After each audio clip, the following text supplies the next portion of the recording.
নতুন বছৰৰ দ্বিতীয় সপ্তাহতে চৰকাৰী কৰ্মচাৰীসকলে লাভ কৰিব দুদিনৰ স্পেচিয়েল কেজুৱেল লিভ। চিৰাং জিলাৰ বিজনী বৰিয়া গাঁৱৰ ঠেংপাখৰিত অহা 9 জানুৱাৰীৰ পৰা 11 জানুৱাৰীলৈ অনুষ্ঠিত হ'ব বড়ো সাহিত্য সভা। আৰু এই যি বড়ো সাহিত্য সভা অনুষ্ঠিত হ'ব এখন 68 সংখ্যক বড়ো সাহিত্য সভা হয়। আৰু এই বড়ো সাহিত্য সভাত চৰকাৰী প্ৰতিনিধি হিচাপে অংশগ্ৰহণ কৰিবলগীয়া চৰকাৰী কৰ্মচাৰী আৰু শিক্ষকসকলক অসম চৰকাৰে 2026 চনৰ যি 9 আৰু 10 জানুৱাৰী আছে এই দুদিন স্পেচিয়েল কেজুৱেল লিভ হিচাপে ছুটি ঘোষণা কৰিছে। অৰ্থাৎ তেওঁলোকে এই দুদিন স্পেচিয়েল কেজুৱেল লিভ ল'ব পাৰিব আৰু বড়ো সাহিত্য সভাত অংশগ্ৰহণ কৰিব পাৰিব। এটা নটিফিকেশ্যন আহিছে, মই আপোনালোকক নটিফিকেশ্যনটো এতিয়া কৈ দিম কিনো আছে নটিফিকেশ্যনটোত।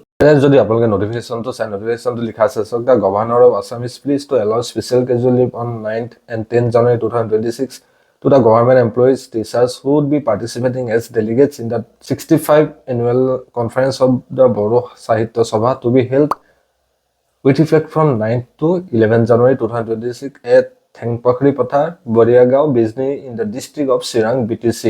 This has the approval of the competent authority. অৰ্থাৎ এই যি দুদিন অসম চৰকাৰী কৰ্মচাৰীসকলক স্পেচিয়েল কেজুৱেল লিভ ঘোষণা কৰিছে, আপোনালোকে বছৰৰ ছেকেণ্ড সপ্তাহতে দুদিন ছুটি ল'ব পাৰিব। চ' ভিডিঅ'টো আজিলৈ ইমানেই আছিলে, ধন্যবাদ।